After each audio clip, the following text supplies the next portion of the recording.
নমস্কার দর্শক বন্ধু, আনন্দ সংবাদ আপনাদের জন্য নিয়ে চলে এলাম। না, এবার মনে হতেই পারে যে হঠাৎ করে তানিয়া কি আনন্দ সংবাদ দিচ্ছে। দেখুন, জীবনে এত কষ্ট, এত স্ট্রাগল, এত দুঃখ আমাদের প্রত্যেকের থাকে না, তার মাঝখানে এই আনন্দ সংবাদ মানে অনেকটা ওই ফ্রেশ অক্সিজেনের মতো লাগে। এবার এখানেও কথা যে অক্সিজেন আবার ফ্রেশ আবার আনফ্রেশ হয় নাকি?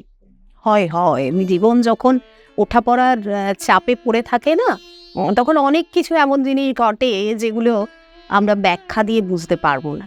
যাই হোক, যে জায়গায় যে পয়েন্টে ছিলাম, আনন্দ সংবাদটা কি? আনন্দ সংবাদটা হচ্ছে যে এবার আপনারা শুধুমাত্র আপনাদের এই যে চাহিদা, যে শান্তনু শাস্ত্রীকে কিভাবে আমরা পাবো, বা দুর্গাপুরে আমরা কেন পাচ্ছি না, তো সেই জায়গায় সেই আনন্দ সংবাদটা আপনাদের প্রথমে দিয়ে রাখি যে দুর্গাপুরে কিন্তু আপনারা পেয়ে যাচ্ছেন ওনাকে, পেয়ে যাচ্ছেন মে মাস থেকে 1 মেতে 2025 1 মে আপনারা কিন্তু দুর্গাপুরের যারা বাসিন্দারা রয়েছেন, যারা সেখানকার দর্শক বন্ধুরা রয়েছেন, তারা কিন্তু পেয়ে যাচ্ছেন শ্রী শান্তনু শাস্ত্রীকে আপনাদেরই হোম টাউনে।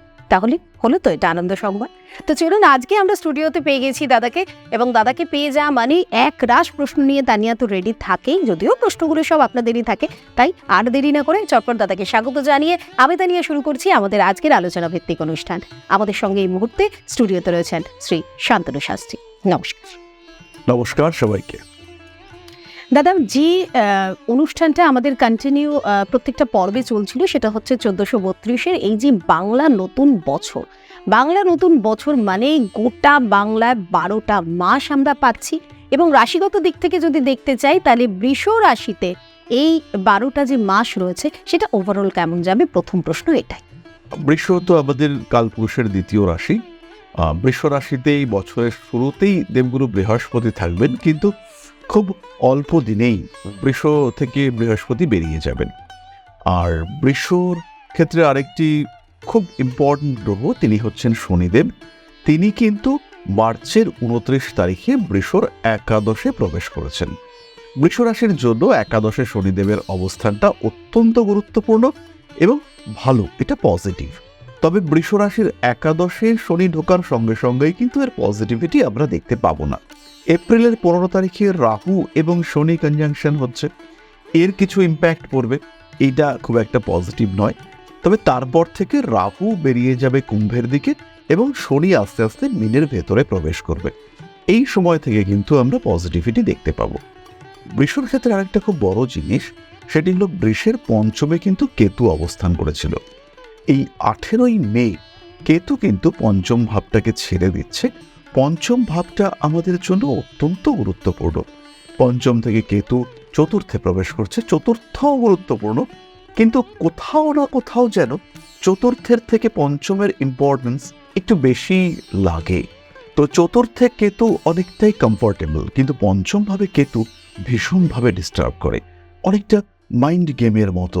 বুঝতে পারছি না কিন্তু ঘটছে আমার সাথে, এটা আমি চাইছি না সেটাই হচ্ছে, ঠিক যেটা অ্যাভয়েড করতে চাইছি সেটাই আমার সাথে হচ্ছে, এবং আমি হাইলি কনফিউজড, এবং ডিপ্রেশন, অ্যাংজাইটি, মেন্টাল ইস্যু, এই ধরনের বিভিন্ন বিষয় সেটা কিন্তু এই কেতু বৃষকে করেছে। বহু মানুষ এর কারণে ভুক্তভোগী হয়েছেন। যাই হোক, সেই দিকে আমরা আসবো না। তবে 1432 একদম ইনিশিয়ালি প্রথম 15 দিন, প্রথম 1 মাস যেমন যাবে, তারপর থেকে কিন্তু অনেক বেটার, ডেভেলপমেন্ট রেট ভীষণ বেশি। 1432-এ বৃষর জন্য একটা লাকি ইয়ার এটা হিসেবে ধরা যেতে পারে। বৃষ কিন্তু অ্যাচিভ করবেন। এবার প্রত্যেকের আলাদা রাশি, প্রত্যেকের আলাদা লগ্ন, প্রত্যেকের দশা আলাদা, প্ল্যানেটারি পজিশনস আলাদা, অষ্টকবর্গ ডিফারেন্ট, নবাংশ ডিফারেন্ট। যেমন বৃষ রাশি রোহিণী কারুর নক্ষত্র, বৃষ রাশি রোহিণী নক্ষত্রের প্রথম চরণ, বৃষ রাশি রোহিণী নক্ষত্র চতুর্থ চরণ, ক্যারেক্টারিস্টিক্স টোটালি ডিফারেন্ট। কারণ বৃষ রাশি রোহিণী নক্ষত্রের যার প্রথম চরণ সে প্রচণ্ড অ্যাগ্রেসিভ, আবার যার চতুর্থ চরণ সে ভীষণ সফট।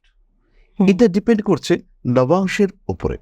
তো এই জায়গাগুলো দেখবার জন্য সেই মানুষটা কোথায় রয়েছে, সেই মানুষটার কন্ডিশন কিরকম, সেটা আমাদের তার পার্সোনালাইজ চার্টে দেখতে হবে। তাও আমরা একটা ওভারঅল আলোচনা তো করবই। তো বেসিক্যালি বৃষর জন্য এই বছরটা বেটার। পরবর্তী প্রশ্ন অ্যাজ ইউজুয়াল যেটা আমি করে থাকি দাদা, যে এই যে বাংলার যে 12টা মাস, বৈশাখ থেকে চৈত্র, তো সেই 12টা মাস ওভারঅল কেমন যাবে বৃষের? তাহলে এবার আমরা চলে আসি 12 মাসের 13 পার্বণে। প্রথমেই বৈশাখ। আমরা ইতিমধ্যেই বলেছি বৃষর জন্য বৈশাখটা কিন্তু খুব একটা সুবিধার নয়। শরীরের দিকে ভীষণ যত্ন রাখতে হবে, তার থেকেও বেশি যত্ন রাখতে হবে নিজের যে অস্তিত্ব তাকে বাঁচিয়ে রাখার জন্য। প্রত্যেকটা কাজ সাবধানে, কোনো নুস্টক বৈশাখে করা যাবে না। একটু হিসেব নিকেশ করে চললেই বৈশাখে বৃষ ভালোই থাকবেন। সবচেয়ে বড় জিনিস যেটা, সেটা হলো ফাইন্যান্সিয়াল লস। এইটা কিন্তু বৈশাখে হতে পারে, এবং তার সঙ্গে সঙ্গে ডিফেমেশন, বদনাম, এটা কিন্তু শত্রুরা করবার জন্য ভীষণ অ্যাক্টিভ হয়ে পড়তে পারে। কিন্তু যেই মাত্র জ্যৈষ্ঠ মাস শুরু হবে, তখনই কিন্তু বৃষর অ্যাচিভমেন্ট লেভেল বাড়তে থাকবে। টাকা পয়সা, অর্থনৈতিক সাফল্য, এনার্জি লেভেল এগুলো বাড়বে। চাকরি পাওয়ার সম্ভাবনা, নিজেকে একটা প্ল্যাটফর্মে তুলে নিয়ে যাওয়া, নাম যশ বাড়িয়ে তোলা, যে বদনাম বৈশাখে হয়েছিল সেটাকে ওভারকাম করা, সেগুলো কিন্তু হওয়ার সম্ভাবনা ভীষণভাবে রয়েছে। জ্যৈষ্ঠ মাসে বৃষ বাড়ি পরিবর্তন করতে পারেন, আবার ট্রান্সফার হয়ে বাড়ির কাছাকাছি ফিরেও আসতে পারেন। ফাটকা টাকা পয়সা পাওয়ার সম্ভাবনা রয়েছে। শরিকি বাড়ি বিক্রি হলো, আপনি ভুলেই গিয়েছিলেন সেই বাড়ির কথা, কিন্তু একটা ভালো অ্যামাউন্ট আপনার অ্যাকাউন্টে হিট করলো, এটা কিন্তু হওয়ার সম্ভাবনা বৃষর ক্ষেত্রে ভীষণভাবে রয়েছে। এরপরে আষাঢ় মাস, বিয়ের কথাবার্তা এগোতে পারে। আত্মীয় পরিজন, কুটুম্ব, তারা আপনার বিয়ে দেওয়ার জন্য ভীষণভাবে উদ্গ্রীব হয়ে উঠতে পারেন। অত্যন্ত প্রয়োজনীয় একটা বিষয় হিসেবে তারা আপনার বিয়েটাকে ট্রিট করতে পারেন, এবং তাদের এই উৎসাহ সেটা কিন্তু আপনাকে বিয়ের দিকে এগিয়েও দিতে পারে। মনে আনন্দ থাকবে আষাঢ় মাসে। ভুগতে পারেন পেটের সমস্যায়। ফাইন্যান্সিয়াল ম্যানেজমেন্ট, মানি ম্যানেজমেন্ট, একটু সচেতন সতর্ক হয়ে উঠতে হবে। মানসিক দ্বিধা দ্বন্দ্ব ইত্যাদি বৃদ্ধির একটা সম্ভাবনা রয়েছে। বিবাহিত জীবনে শান্তি স্বস্তি আসবে, এবং তার সঙ্গে সঙ্গে পেশাগত ক্ষেত্রেও ইমপ্রুভমেন্ট দেখতে পাওয়া যাবে। শ্রাবণ মাসে বৃষর মন কিছুটা অস্থির, একটু ইমোশনাল হয়ে পড়তে পারেন। রিলেশনশিপের ক্ষেত্রে কিছু অশান্তি, কিছু দ্বন্দ্ব এটা সৃষ্টি হতে পারে। এমন একটা কথা বলে ফেললেন যেটা অ্যাকসেপ্ট করতে পারছে না আপনার প্রেমিকা, এমন একটা কাজ করে ফেললেন যেটাতে ধরা পড়ে গেল যে আপনি আর একটা সম্পর্কেও ছিলেন। এইসব কিন্তু বৃষর ক্ষেত্রে হতে পারে। তবে এই ক্ষেত্রে আমরা জ্যোতিষরা আমরা নিশ্চিন্ত থাকতে পারি যে বৃষ যতটা রেসপন্সিবল, বৃষর মধ্যে যতটা এথিক্স রয়েছে, তার কিন্তু মন অন্যদিকে ডাইভার্ট করবে না। রাজনৈতিক সক্রিয়তা শ্রাবণ মাসে বাড়বে। চাকুরি, ব্যবসা ইত্যাদির ক্ষেত্রে ডেভেলপমেন্ট রয়েছে, প্রমোশন হওয়ার সংযোগ রয়েছে। তারপরে ভাদ্র মাস, বৃষ রাশি বা লগ্নের মানুষদের বিদেশ যাত্রার সংযোগ বাড়বে। কর্মক্ষেত্রে উন্নতি রয়েছে, ব্যবসার ক্ষেত্রেও ইমপ্রুভমেন্ট দেখতে পাওয়া যাবে। তবে বন্ধু বিচ্ছেদ এটা কিন্তু ভীষণভাবে হতে পারে।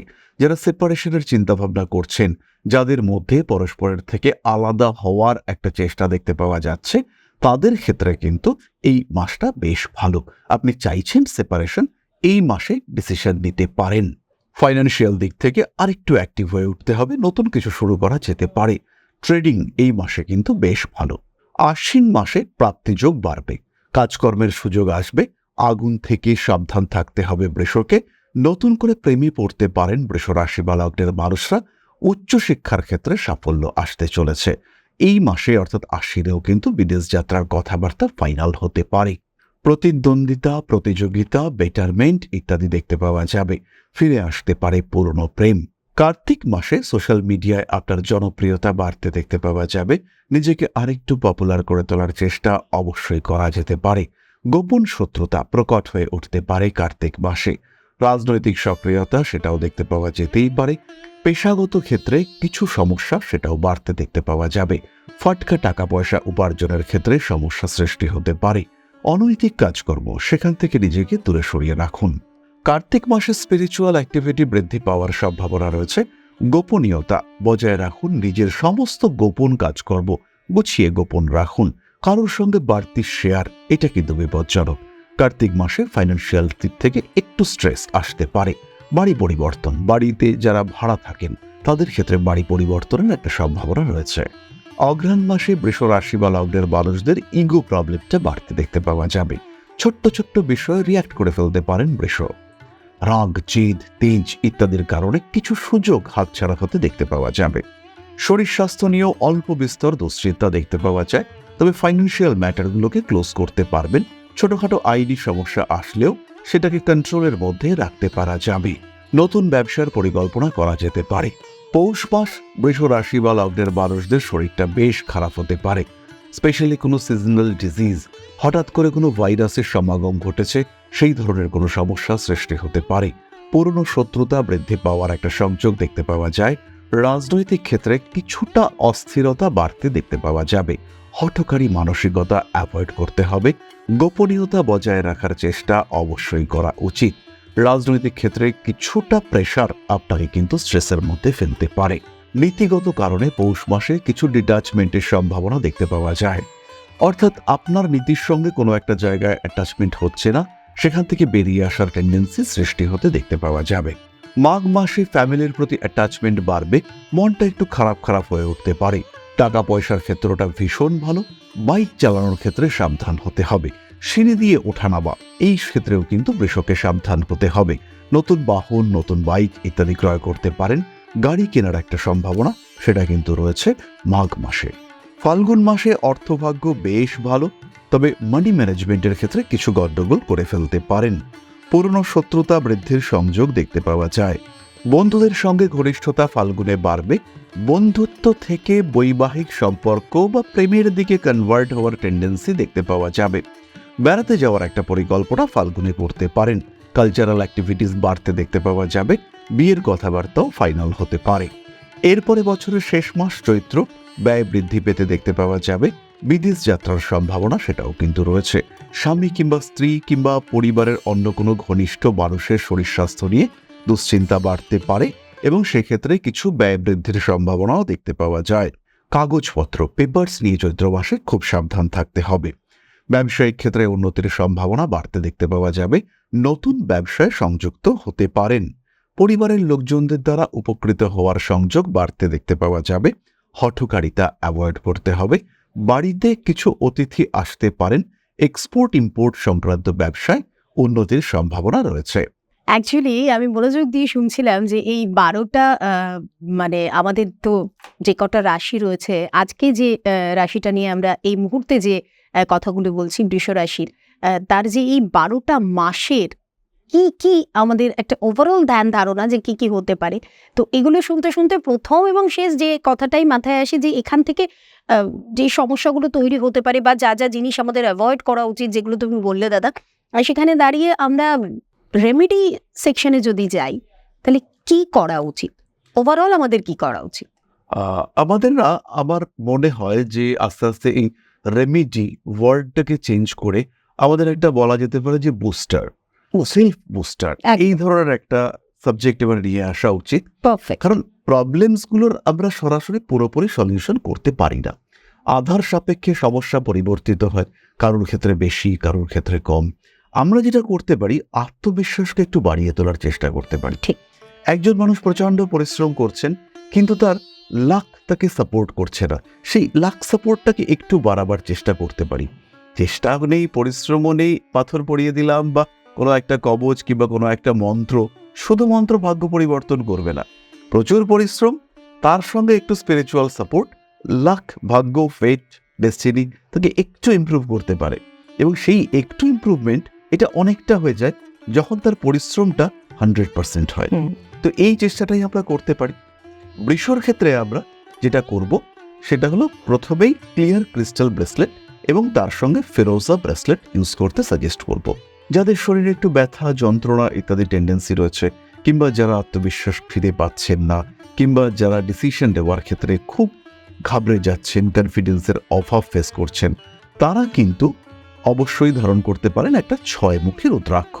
তাহলে ক্লিয়ার ক্রিস্টাল, তার সঙ্গে আমরা ফিরোজা ইউজ করব, আর তার সাথে সাথে আমরা একটা 6-মুখী রুদ্রাক্ষ ইউজ করব। নবগ্রহ স্তোত্র পাঠ করব। আমরা বৃষরাশির মানুষরা এই সময় বছরটা শুরুর সাথে সাথে 7টা শনিবার ঘিয়ের প্রদীপ জ্বালাতে পারি, এবং প্রদীপ যেখানে জ্বালাই না কেন প্রদীপের মুখ কিন্তু থাকবে অবশ্যই বায়ু কোণে, অর্থাৎ নর্থ ওয়েস্ট যে কোণটা রয়েছে সেই কোণের দিকে, আমার বাড়ির নর্থ ওয়েস্ট কর্নার বা জোনের দিকে মুখ করিয়ে আমরা ঘিয়ের প্রদীপ জ্বালাতে পারি। এটা কিন্তু আমাদের একটা স্ট্রং রেমেডি হিসেবে কাজ করবে এবং নেগেটিভিটি, নেগেটিভ এনার্জি, লোকের নজর এগুলো থেকে আমাদেরকে ফ্রি করতে সাহায্য করবে নিজেদেরকে।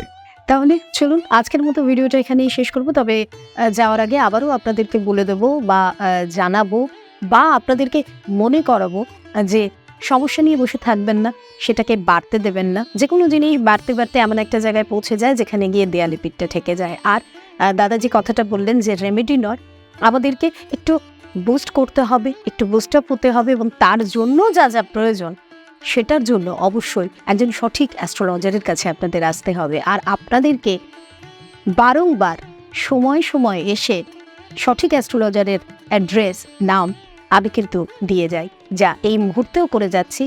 বারংবার আপনাদের সামনে আসি যে মানুষটাকে নিয়ে, তিনি হলেন শ্রী শান্তনু শাস্ত্রী। আপনারা জানেন তার কাছে এসে এখনো পর্যন্ত এমন কোনো মানুষ হয়নি যিনি জীবনে সমস্যা থেকে পুরো বেরিয়ে গেছেন, এটা উনিও বলেন না। উনিও সবসময় বলেন যে পুরো সমস্যা থেকে বেরিয়ে যাওয়া বা বার করে আনাটা বোধহয় সবটা কখনোই ঈশ্বরের হাতে। সেখানে আমরা যাব না, কিন্তু একটা দিশা যে আরেকটা জিনিস হচ্ছে টেনিউর, কতদিন এই সমস্যাটা চলতে পারে এবং কোন কোন কাজগুলো অ্যাভয়েড করতে হবে। পার্টনারশিপ বিজনেসে ঢুকলে পরে এই মানুষটা ইমপ্রুভ করতে পারবে কিনা, এই জায়গাটাতে একটা প্রপার গাইডেন্স এটা অ্যাস্ট্রোলজি দিতে পারে। আমি সবসময় বলি যে গাইড নেওয়াটা, একজন ভালো গাইডের প্রয়োজন আমাদের জীবনে, আর অ্যাস্ট্রোলজিক্যাল গাইডলাইন নেওয়াটা তো ভীষণভাবে জরুরি। তাই আর দেরি না করে চটপট আপনারা যে বুকিং নাম্বারটা এই মুহূর্তে আপনাদের স্ক্রিনে যাচ্ছে সেই নাম্বারে কল করুন আর শ্রী শান্তনু শাস্ত্রীর সাথে আজই যোগাযোগ করুন। আজকের মতো এখানেই শেষ করছি, তার কারণ আবার পরবর্তীতে শুরু করবো বলে। ভালো থাকবেন, নমস্কার। নমস্কার সবাইকে, জয় মা আদিশক্তি।